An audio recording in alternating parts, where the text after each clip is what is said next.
Good morning, attendees. We will just give everyone a moment to join and then we can start at 10.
For those who have just joined, welcome to our cybersecurity awareness training. We are just going to give everybody 2 more minutes to get on and then we'll start.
Okay, in the essence of time, I think we're going to start. Everybody else can catch up on the recording. We have much to cover today. So, good morning and welcome. My name is Vanessa Maresh and I will be your presenter today for today's cybersecurity awareness training session. As an introduction as to why we are here, I'm just going to share a short video with you just to explain why we're here and what we are trying to achieve. So bear with me while I just share my screen.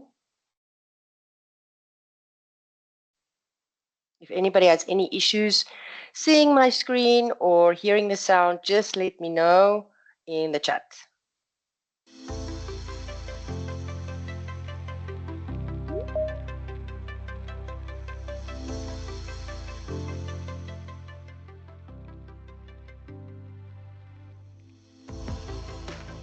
With the evolution of information communication technologies, Namibia as a developing country is no exception to cyber attacks and cybercrime. The growing cyber attacks jeopardize the purpose of digital participation and connectivity, as well as the integrity of Namibia's critical infrastructure. The Namibian government seeks to build a cyber-resilient nation. Hence, in line with cabinet endorsement, the Ministry of Information Communication Technology developed the National Cybersecurity Strategy and Awareness Raising Plan.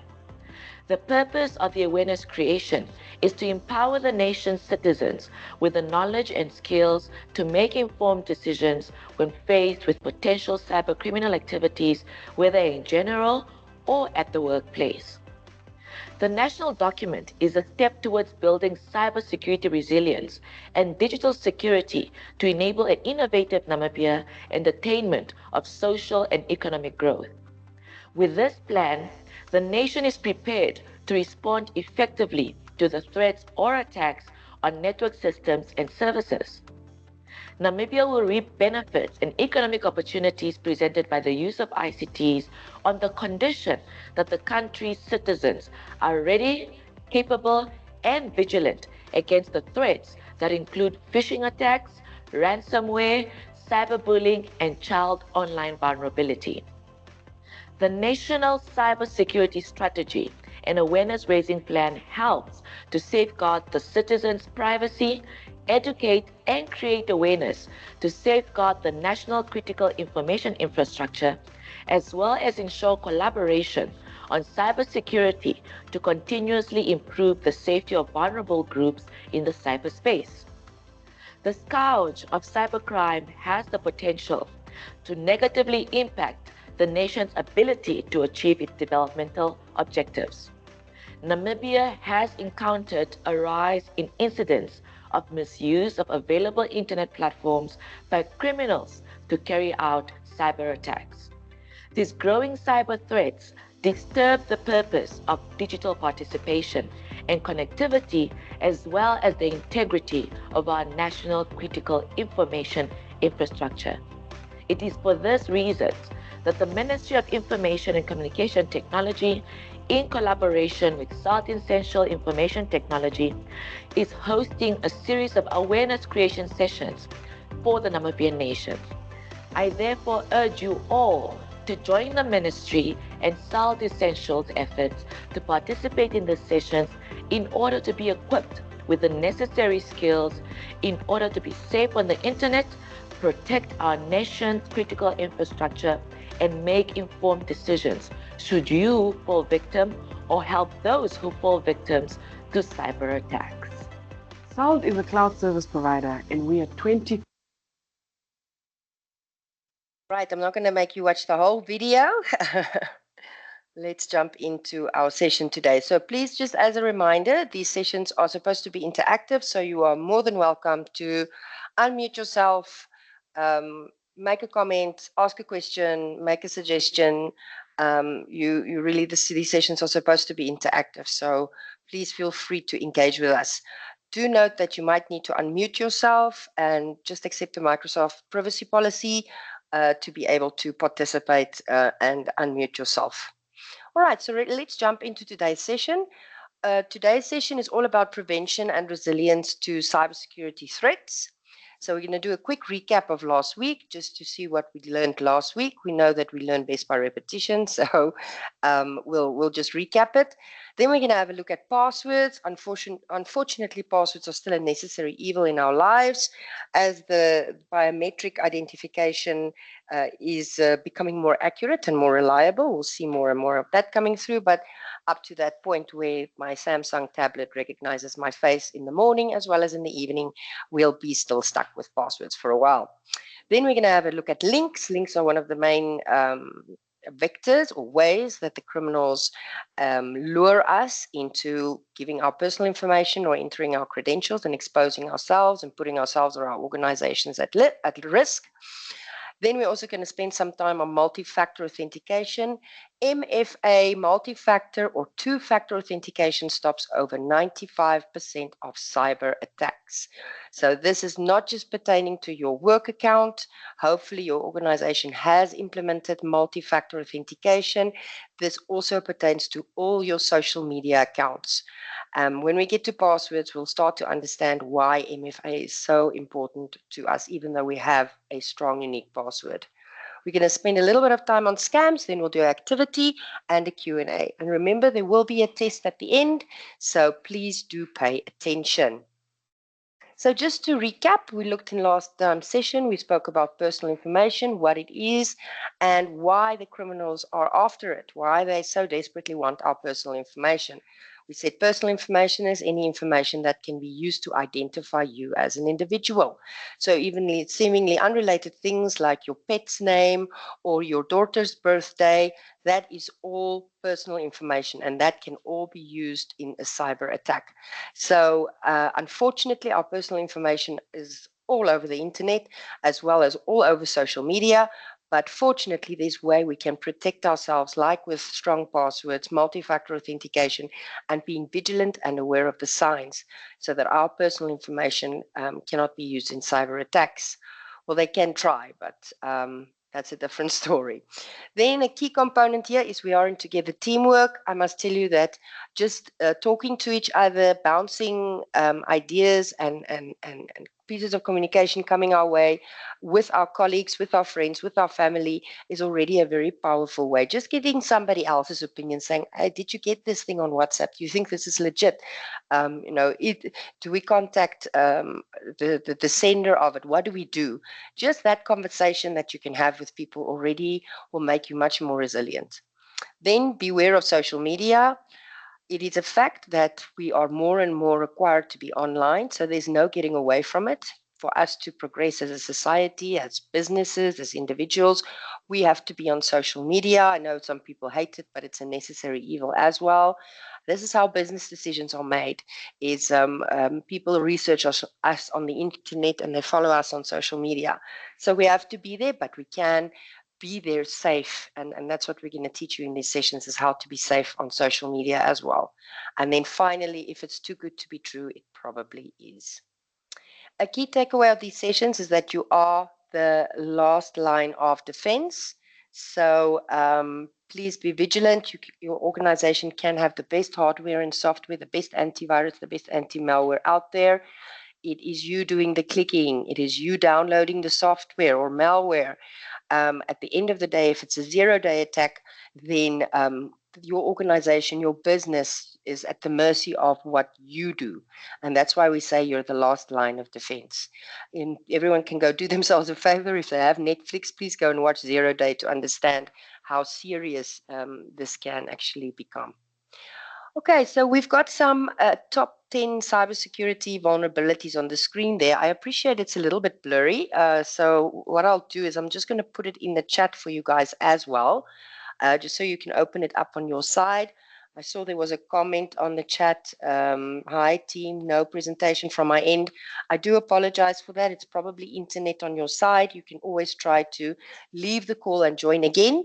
But do note, we will be sharing the recording of the session with the links of the videos if you did miss out. Okay, so back to top 10 cybersecurity vulnerabilities. So this is not going to be in the test. We are not going to ask you what are the top 10 cybersecurity vulnerabilities, because this is not something us everyday people have to know off by heart. We are not cybersecurity experts, but these are awareness sessions. So it's good if you are aware that there are many different types of vulnerabilities. And what are vulnerabilities is when we're vulnerable to attack. These things makes us or our organizations, our businesses vulnerable to attacks. Things like legacy software, old software. That's why we keep on saying, update your software. If there's a request that annoying update, please do it. It's the only way that the vendors, the software providers actually have ways to push through the latest, greatest updates and patches through to your machines, so that they know if it is a known cyber attack. Lack of encryption. I know, guys, that WhatsApp says end-to-end encrypted, but the fact of the matter is screenshots can be made and shared before you can delete for everyone. So a key of this one is please remember that everything you share online has the potential to be online forever. Even if you think it's encrypted, also things like backups can be in place. So you might think you're safe. Never assume that anything is private in your online interactions. Gaps in policies and procedures. This is something that your organization usually can address. Unpatched security weaknesses, unrestricted user account access, default configuration, remote access policies, lack of network segmentation, and so forth.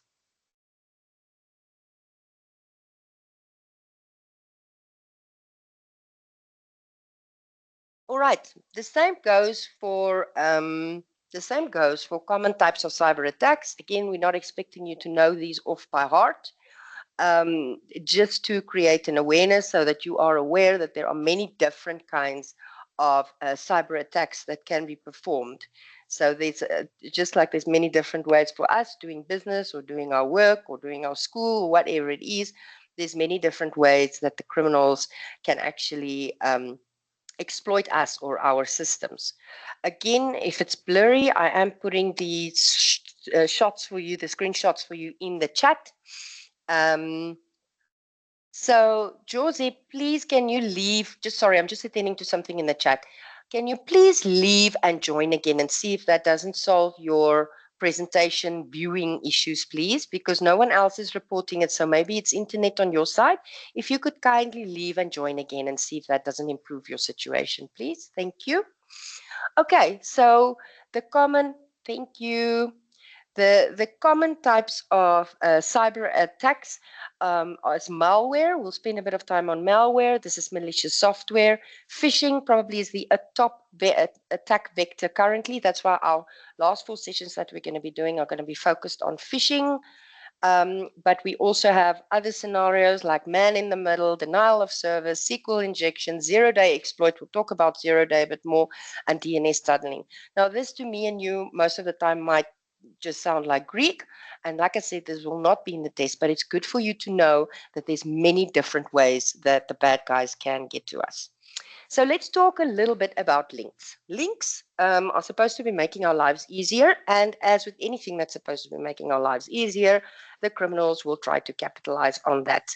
So a link is different, typically a hyperlink. You will notice it by that it's written in blue and it's underlined. And it might come to you in either an email, it can even come to you in an SMS, it can come to you in a WhatsApp message. It comes to us in different forms of communication. But what makes it misleading is the fact that it says something different as opposed to where it will take you when you click on it. So I'm not saying it's going to be something different, but it could be something different. So in later sessions, we will be looking at exactly how domain spoofing works and those type of things. But for today, when we are looking at links, I want you to be cognizant of it. When you do receive a link, even if it is from the email looks the same as it always does. It's a mail from the bank. It's a mail from your boss. It's a mail from anyone or communication from anyone. And it's got a hyperlink on it. Never just click on that hyperlink. If you do want to make sure that it is going to take you to the place you think it is, rather hover over it with your mouse. Hover over it with your mouse. And when you hover over it, you will very quickly see in the URL, that is the website address that you're seeing there on the screen, that's a URL. You'll very quickly see if this is going to take you to the same place. So as an example, if the email comes from Microsoft, then you would expect that it says sign on. So you would expect if you're going to sign on to your Microsoft account, you would go to a Microsoft website. But as you can see in the example, there's no Microsoft in there. If it's a mail from the bank, you would expect the name of the bank to be in that link. But if there's no such thing, then we know this is potentially not where this link is going to take us. So it's going to take us somewhere else than we think it is, or the originator of the communication says it is. What's very important also is when we do get this type of information, do report it. This type of communication is sent to multiple people, not just to you.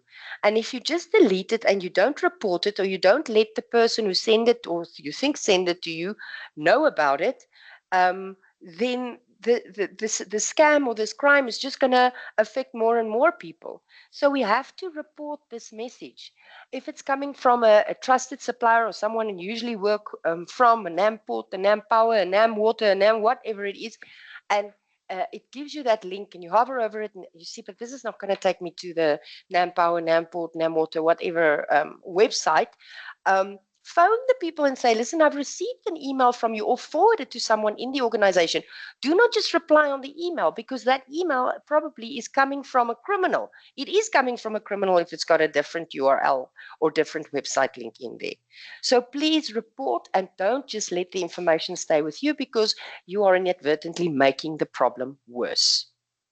All right, so let's have a look at how do we now recognize when it is actually taking us to a legitimate website or a not legitimate website.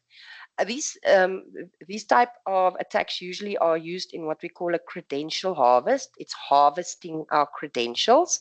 So an email would come from a purportedly legal source and direct us via a link to a website.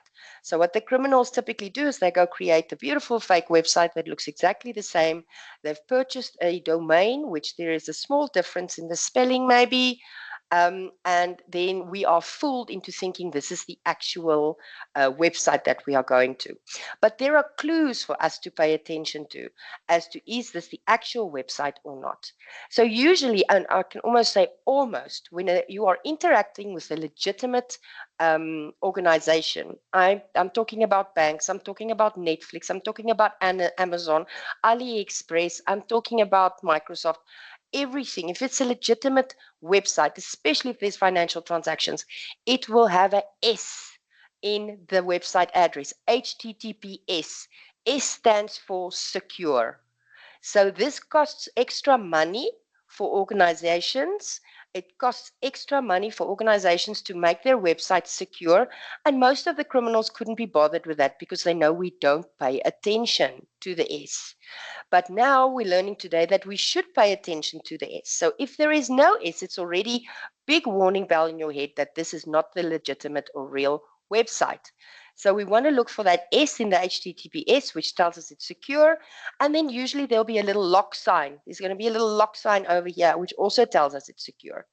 And then what the criminals really are bargaining on us to do, especially when there are certain signs that this could potentially be a scam, and we'll look at that a bit later, they are expecting us not to pay attention. So they use things like creating a sense of emergency, coming from a point of authority like a bank or our employer. They use those type of things and saying, you should update your account. You should have to this by this time. So they give us a time frame, which makes us stressed and nervous, and then we don't pay attention to details. So what happens is they go and they buy a different domain, a different website address that's got just one little difference or two little difference from the actual spelling in it.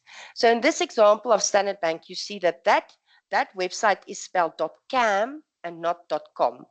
So the real website will have a .com.na, whereas this one that is not legitimate has a .cam. So that is another way for us is the spelling. So we always used to think that the criminals are stupid. They turn out not to be so stupid. They actually misspelling things on purpose. So that is links. We're going to dive a bit deeper into links in subsequent sessions. But for today's session, we're going to move over to passwords now. I want to play you this clip on passwords. Let me just quickly see one thing. I wanted to see, but I think the quality should be okay. You can please let me know in the chat if you're having any issues with the videos or sound, but if it's just you, I'm going to ask you to just join and leave again. But let's have a bit of a discussion around passwords. Like I said, they are not going away out of our lives quite yet. They're around for a while. And I want to play you this clip just so that you can appreciate the importance of passwords.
Hi, my apologies, I was on mute. Okay, back again. So I see some people are still having issues with hearing and seeing the video. Please, if you can, unfortunately, I think it's internet on your side because most people it's working for. So if you can just leave and join again, then hopefully the videos will play correctly. We will be sharing the recording afterwards, and we will also be sharing the links to the videos. All right, so let's deep dive a little bit into passwords. So passwords are tricky. Oops. But okay. All right. Let's look at passwords. So passwords can be tricky, and we can be very tempted to do a couple of things, which is just a disaster for our cybersecurity. The one thing we tend to do is we use personal information in our passwords because it's easy to remember. So we'll use, just like you saw in the video, the dog's name, the cat's name, the child's birthday, my birthday. That's all personal information, and that's exactly what's lying around all over the internet, and that the cyber criminals can actually use to crack your password. And they've got super smart software that can scour the internet, collect all of this personal information, and try hundreds of thousands of different combinations of personal information until they get into your account. Now, what makes it worse is that now we use the same password for different accounts. This is like having the same key to all the rooms in your house, as well as your garage and your front gate, and maybe even the office key. That sounds ridiculous, but it's what happens, and it's just because we don't know. So what happens if we use the same password? Then it's very easy for the criminals, once they get into your Facebook, to get into your work account, to get into your bank account. So we have to have different passwords for all of our accounts. So some tips there on the screen just before I share with you a way you can make your own strong passwords that don't have to break your brain, and different passwords for each account. A password should be at least 8, but ideally 12 characters long. Ideally 12 characters long. Why 12? Because it takes about 3 months for that software to crack a 12-character password. So also, ideally, you should be changing your passwords every 3 months. Every 3 months. Don't use any real words. Don't use personal information. Add a recovery phone number and email address. Modify easy to remember phrases, and you can also use a password manager. There's lots of password managers out there. If you are in doubt, you don't know which one to use, always you can pass it by your IT team. They should be able to tell you if this is a good password manager or not. So I'm going to play you a clip on passwords, how to make strong passwords, and some more tips on passwords. And then after that, we are going to look at how can you build your own strong passwords that are different for each account, that hopefully don't break your brain. But let me play you this clip first.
Okay, so that sounded very hectic.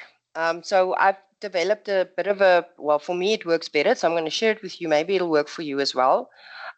If you don't want to use a password manager, of how you can create and keep safe passwords that don't hurt your head, or that you keep on forgetting and then keep on having to reset.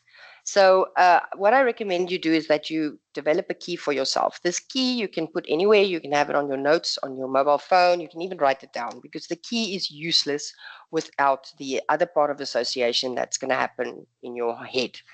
So develop a key and just take the letters of the alphabet, especially the vowels are good to do this with.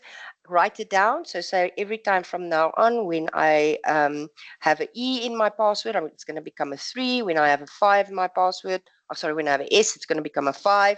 The A's will become ats. The O's will become zeros, and so on and so on. And write this down. And then play the rule of association. So association is a way that our minds remember things easier.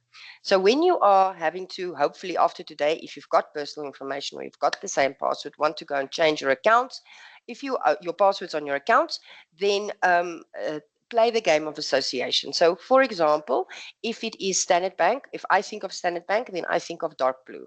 So what you do is you look around you to see something that is dark blue, preferably somewhere you spend a lot of the time on the day. For some of us, that's spending in the office, sometimes maybe in the car, but just look for something dark blue.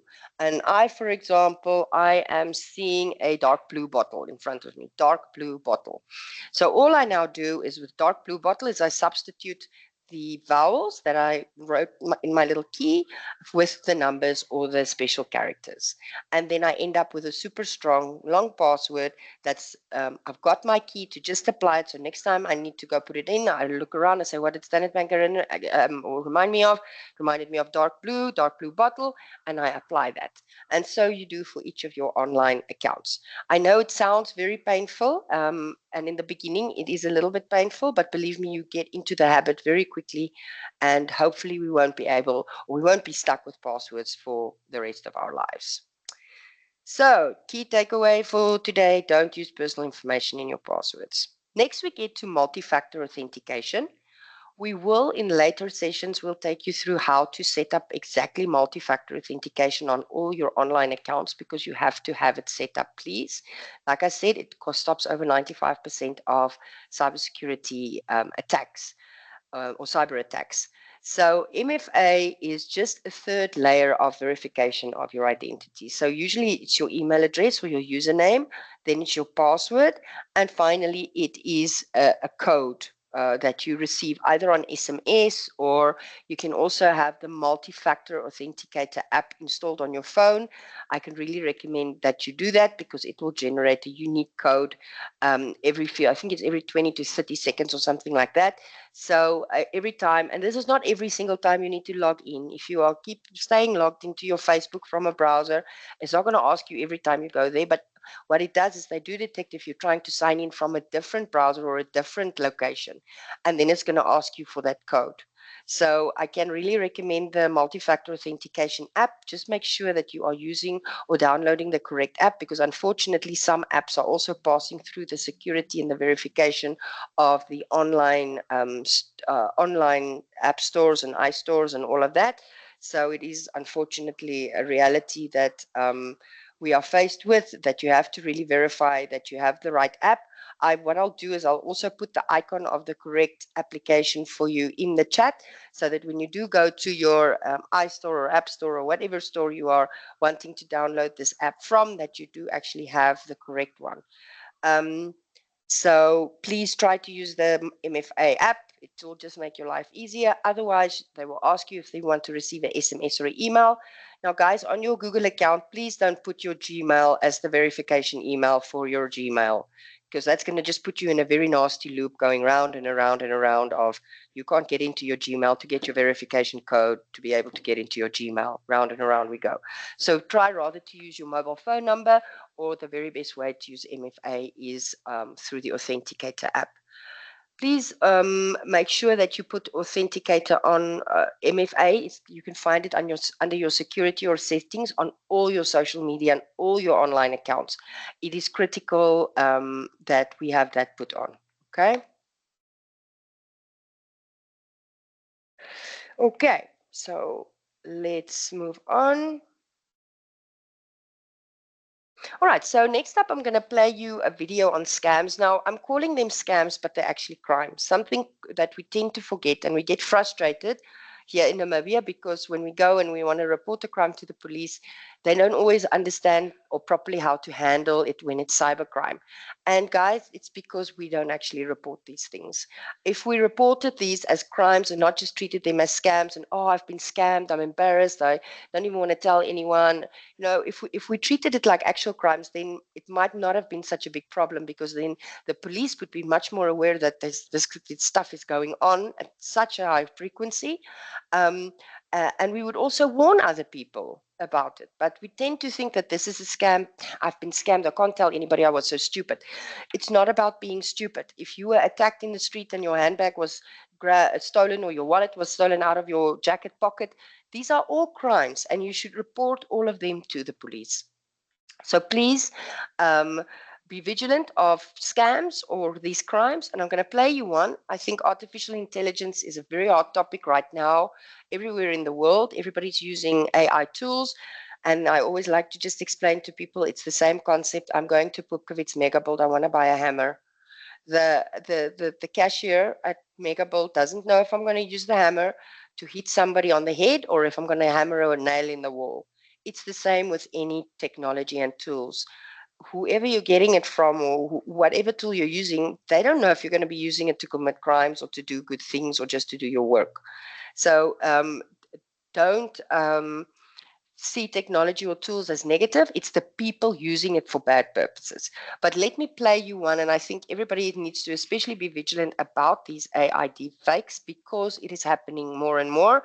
The technology is progressing, and we're going to look at the signs of a scam in the next slide. And that's really what's going to help you is not detecting if it's a deep fake or not. It's really looking at the signs. And whenever you see those signs, you'll be vigilant and verify identity in a different way than the communication was sent to you. But let me play you a clip on an AI scam.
Yes, Natalia, your hand is up.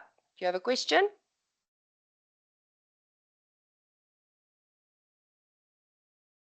You have a question, Natalia? Hi.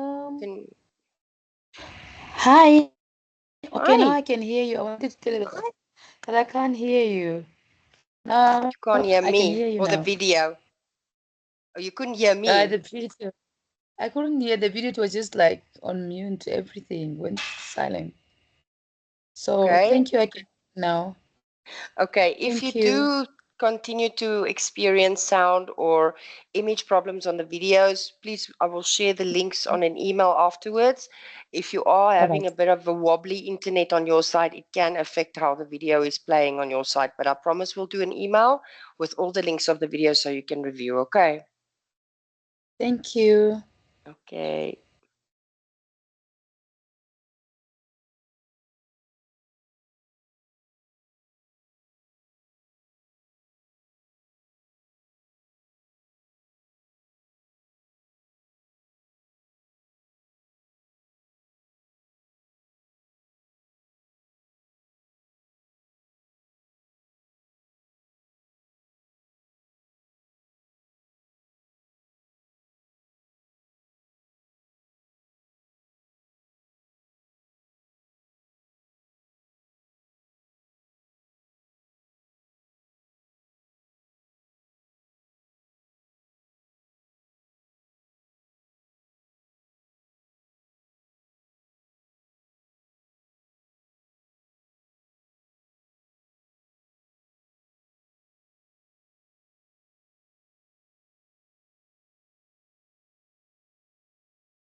I think we know that the number is keeping growing. About 5 years ago, it was a 5 billion US dollar problem. Today, it's 10.5 trillion US dollar problem. Yes, we have another hand up. Josie, your hand is up. You can speak. Can I Just speak unmute. now? Yes. Yes, Yes. please. Hi, Vanessa. How are you? I'm good yourself. Thank you. Thank you. Yeah. Thank you for the presentation. I just wanted to know, are we also going to get the chance if we have some opinions or some questions also, can we pose it or is going to be at the end Yes. of the session? There will be time allocated at the end of the session, so you can keep it for them, or if you're afraid you'll forget, you're welcome to put it in the chat now already, but we'll leave some time for Q&A at the end. Okay. Awesome. Thank you. That's what this Okay. question. I will Okay. do it Thank you. later. Okay. All right. Cheers. Thank you. Bye. Okay.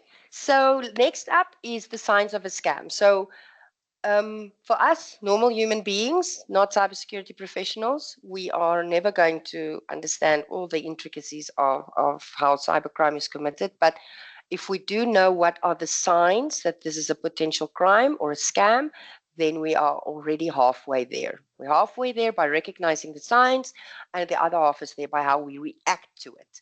So the cyber criminals, I swear they use that part of that 10.5 trillion US dollars to all get psychology degrees. Maybe on the dark web there's like a whole university for psychology degrees for scammers, because they are masters of manipulation. They know how to get us to feel emotions by using the words in communications. And when we are feeling emotional, very happy, very sad, very angry, that's when we don't pay attention to details, and that's when we do the wrong thing. So by recognizing the signs of the scams or the signs of the potential cyber attack, we are already halfway there. So what are these signs? If they contact you out of the blue, if it is a message out of the blue, you're not expecting it. In other words, you don't work in the sales department. Why is somebody sending you a purchase order? That's out of the blue. You didn't order a package from DHL. Why are you getting a message to track your package? Um, and again, the message here is it's not to say that you're not getting a package or someone didn't incorrectly send you the purchase order, but you need to verify the authenticity of the sender. So what you need to do is you need to pick up the phone and phone DHL and ask them,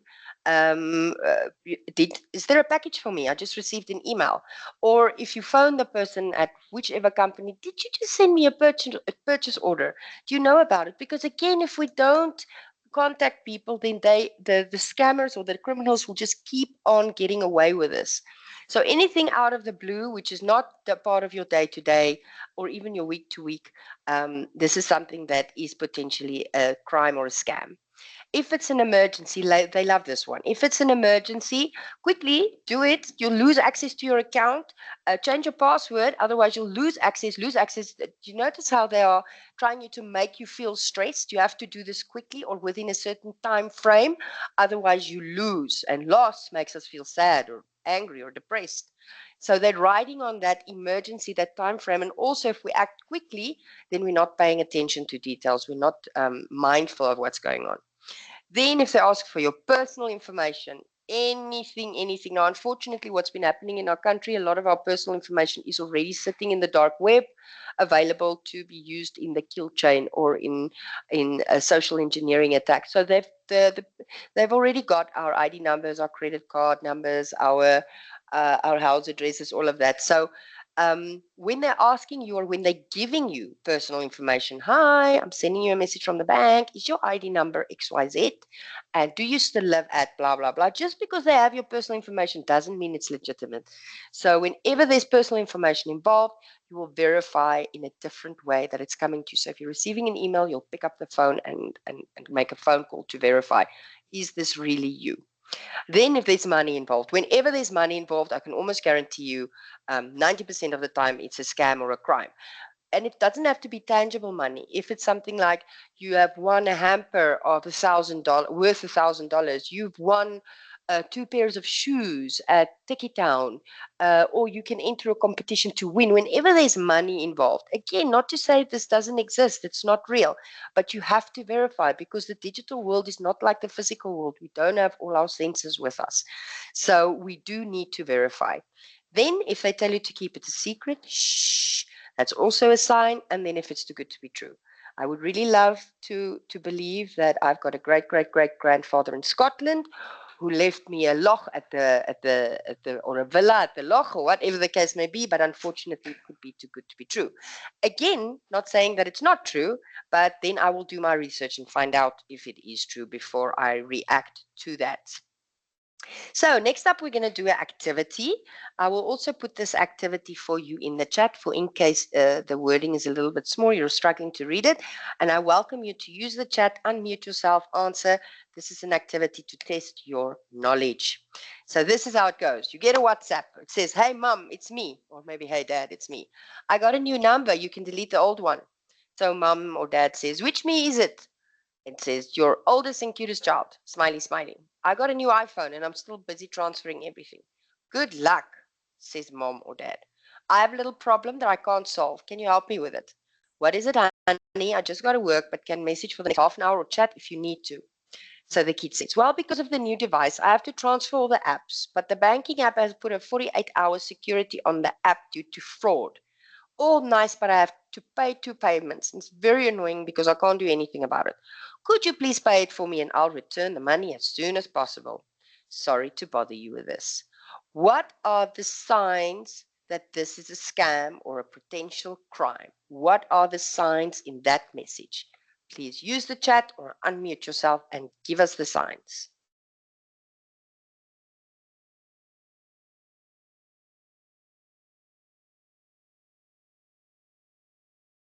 Anyone?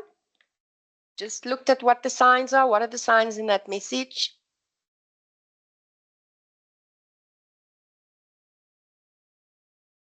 Yes, hi, Vanessa. Yes, I go for think, it. yes, I think the first sign there is try to impersonate that is a old person, so he's struggling. And then the other sign is also the 48-hour security on the app. Yes, That the is time also one frame. of the signs. Because as longer it says, frauds like banking or 48-hour security is a rush. So it's kind of putting a pressure for you just to say, oh, okay, Yes, it's fine. And then you click yes, it. I think 100%. those are the few signs, yeah, that they do. You've got it. You've got it. Definitely the emergency and the time Yes, frame. It's putting yeah. this person under pressure, and even made worse by the fact that they're probably capitalizing on it. That mom said, "I don't have a lot of time." You know, so they're sort of Yes, yeah, capitalizing on that. Yeah, definitely. exactly. Thank you so much. Yes, definitely. And then Uh, we've got in the It's chat, a we've got, pleasure. thank you. In the chat, we've got money. Absolutely. Money, money, money makes the world go round. And money is the main thing that these criminals are after.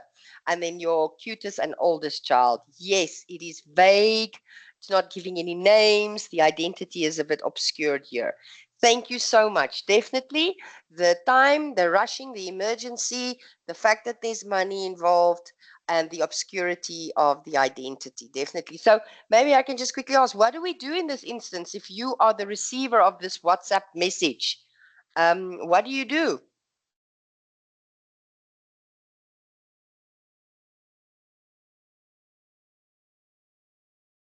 Yeah. Hi, Vanessa. Can I say Yes? something?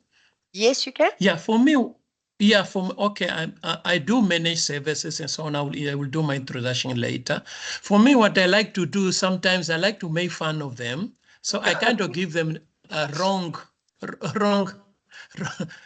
I mean, wrong codes that they're asking.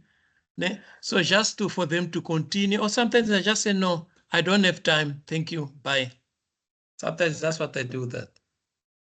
Okay. All right. The Because I making know of the the most, fun.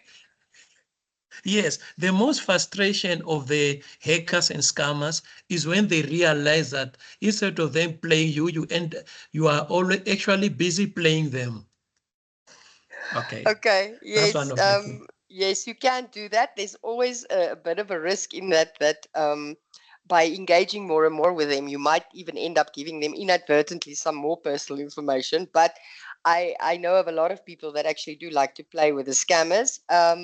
So that's one approach to have. I wouldn't do that myself, but the actual right thing to do is actually to try and phone the real person. So, not send react on a WhatsApp, try and phone the real person. But let's see what Monica has to say. Monica, your hand is up.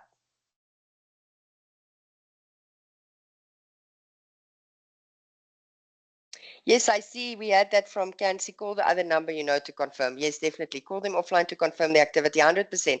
Report scams and block. Yes, that's wonderful. First report. So firstly, call them. Call your child and say, hey, did you send me a message? Did you want money? And then if they say no, um, then you go and report it. You can report on WhatsApp. We all know we can report there. We can also report to the police because remember, with a SIM card registration, they can take the number and they can actually start building a case against that person. The more people that report it, the more evidence there will be to actually make a case that this person is trying to scam people or defraud people from money, and then block them after that. 100%. That's so correct. Monica, you still have a hand up. Would you like to contribute anything else?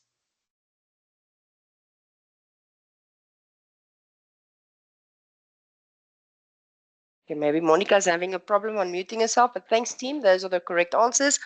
So just in recap, passwords, let's keep them long and strong. Links, always double check and verify. Multi-factor yourself wherever it is possible. Know the signs of a scam, and if it's too good to be true, it is. So just before we open for Q&A, here with the WhatsApp bot information. The WhatsApp bot is a collection of cybersecurity related information. You are welcome to send a hi to that number, +264 85173 2873. Send a hi and ask it any kind of questions, cyber security related questions. It's not going to answer you if you ask it what color you think you should make the bathroom. You have to do cybersecurity related questions, but you can even give that number to your kids or to your parents. Remember, those are the two most vulnerable groups, that are our youth and our elderly. Please share this number with them if they're in doubt, don't know what to do, don't know what to react. I think my Facebook account has been hacked. What do I do if my Instagram has been hacked? What do I do if I'm being cyber bullied? All of those things, you can just ask that WhatsApp bot. You can also scan in the QR code and also just send a hi to the WhatsApp bot and start interacting with that WhatsApp bot. And please share this far and wide. Between ourselves and MICT, we do not have enough human beings to help everyone. So the WhatsApp bot is really there for you to help you. So the number, Natalia, is +264 85173 2873. +264 85173 2873. If you did miss it, we'll be sending an email with all the links and everything else. So if you did miss it, I'll share on email the number again. Excellent. All right. So there is the test. We'll put the link to the test. I'll put for you in the chat box as well. I'll put that link for you there as well. You don't have to finish the test right now. You can finish it at your own leisure. You can also review the recording and do the test only then. This is for your knowledge. You can scan in the QR code. This is to see how much information you retained. So please go and do that test. And see how you do. Well, I'll give it till say Monday, then we'll publish the scores. Then you can just go back on that same link and see how you did, how you actually scored. So please take some time and test your knowledge. We will share the link to the recording and everything else on email so you can review. So with that being said, while the test is on the screen, I'd like to open the floor for questions and answers. Anything before we end our session today at 11?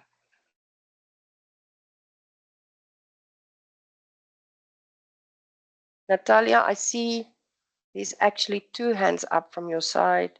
Oh, no, sorry, that's your second. So first was Monica. Monica, I think you maybe have been struggling to unmute yourself or something. So please, if you'd like to ask a question or use the chat, please do so. If you're having trouble unmuting yourself. Otherwise, we'll go up to the second one, Natalia. Natalia, your hand is up. Anything from your side? Comments, questions, feedback? Thank you, Vanessa. I was thinking, how do you intend to plan, to assist the old people, or let me say the rural people that are living in the rural area? Because normally what happens is grandfather is with a great child that can read and understand English. So, and these children are not aware also of scams. What they do is they follow instruction and exactly what they are asked to do. So how do you plan to assist those people? So we actually have the elderly and the rural areas are part of our targeted audience groups. We are busy working with local media institutions such as the NBC to start to get these the content of these sessions, tips and guidance and advice out on the national radio and television stations so we can reach more people in the rural areas, especially with radio. I think that's best received. We are also seeing how we can work on doing an SMS campaign because we appreciate not everyone in the rural areas have internet or smart devices. So we're seeing what we can do in terms of doing SMS campaigns so that we can educate people. And then we also have reformulated this specific content into a format that is easily digestible for the elderly community. We also have a version for the youth. So we have content that we already have developed, and we are targeting the regions. So we want to go when we go to the regions, we've done Irango. When we go, we're targeting. I think our next one is I think Hardap. I must just confirm, but we're targeting the regions. And then what we try to do is we go there with MICT to their regional offices to do a session to the public, a physical one, a session for the schools, and a session for the elderly. So we try to go to old age homes. We've had some in Windhoek already. Unfortunately, Windhoek is the easiest place for us to start. So that's why they usually are first. But we really are trying, with limited resources that we have. We are, by the way, doing this completely free of charge. So we are trying our best, to see how we can allocate resources. But it is in our plan. We have content developed for both the elderly and the youth. We want to do SMS campaigns. We want to put it out on the local media. And then the other challenge that we are having just is translation into local languages, because that's also a barrier. Like you rightly said, not everybody speaks English. So we are trying to see how we can accommodate to have the messages translated into local languages. So when we do those SMS campaigns or other campaigns, that, it's accessible and receivable and digestible to everyone in the country. Amazing, thank you. Because the old people are more victims nowadays, if you look at it. Also, the scams now is the other people losing their pension monies, and it's a lot. It's terrible, and they lose everything that they have. It's very Exactly. tragic. So, we're also seeing how we can work with the banks, because the mostly impersonated are the banks. So, and I mean, the Yes. banks can't do anything about it. The banks have no control, and we'll show you in subsequent sessions how the criminals actually purchase these domain names and impersonate the banks and other authorities. The banks have no control. They can't do anything about it. The only thing that we can do is raise awareness through the channels that I've just described. So we even seeing what we can do with the banks so that we can reach even more people. All right. All right. Thank you. Okay. Okay. Josie, you're up next. I'm just using Josie because it's the shortest part of your name and the easiest to pronounce. Please go ahead. We've got a minute or two left. Floor is yours. Okay. Yeah. Thanks, Vanessa. Yeah. I see that. I mean, the presentation was fine. The presentation was fine. I see it was more focusing on the personal cyber attack, because normally the work that I do, I think I'm into more management services. I've been working in South Africa. I'm working in South Africa remotely, but I'm here in Namibia. Yeah, so I do many services in Vodacom, UK, and also South African as Samlam and all this. But let me just be in short. So I mean, for more corporate cyber attacks that they do, normally they ping the webs. For instance, they will ping the site. After pinging they ping the site, and then they will get the domain IP. Although the last dot now, what they are trying to establish a gateway to know which gateway is it. Let's say salt. I can ping salt, and then I can know the gateway of salt, if I can make that example. And then they will try to go deeper to see which operating systems are there. Is it Windows or is it Linux? Because I would prefer always Linux is good, because Linux does not require a lot of patching like Windows does. And what these guys do, they always check when Microsoft send a release of new patching, they know by that time the systems are vulnerable. And then they try to capitalize that to try to hack into the system, because Josie, yes. can I just thank you for bringing this to our attention, but rightly, as you said, this is end user employee training. I can promise you what you're saying now is going over most of the people here's head. They're not understanding what you're saying. So even though I 100% hear what you say, and I think it would be fantastic for us to have an offline conversation about this specific topic, rightly as you said, Awesome. this is for the employees. They, when you started with the pinging and the whatnot, then I can even see the virtual bubbles in people's minds. But I think it would be good if we can have a separate discussion on the more technical aspects of cybercrime and how these things are actually executed. Noting what you said about Linux versus Windows or versus Microsoft. So thanks for those insights. I'm just mentioning to you that you're going to lose your audience here because this is not the right floor for you. It's not the right platform. Okay, cool stuff. Thanks. We'll talk Yeah, separately. Okay. indeed. But Okay. thank you. Anything else? Thank you so much. Thank you for your time for attending. Thank you, everybody. Is there anything else, or can we close for the day?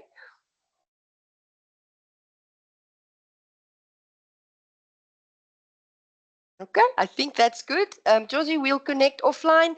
Thank you so much, everybody. Keep an eye out for the email with all the links and the recordings, and try to do the test. And we'll see you again, same place, same time next week. Everybody have a fantastic weekend. Bye-bye.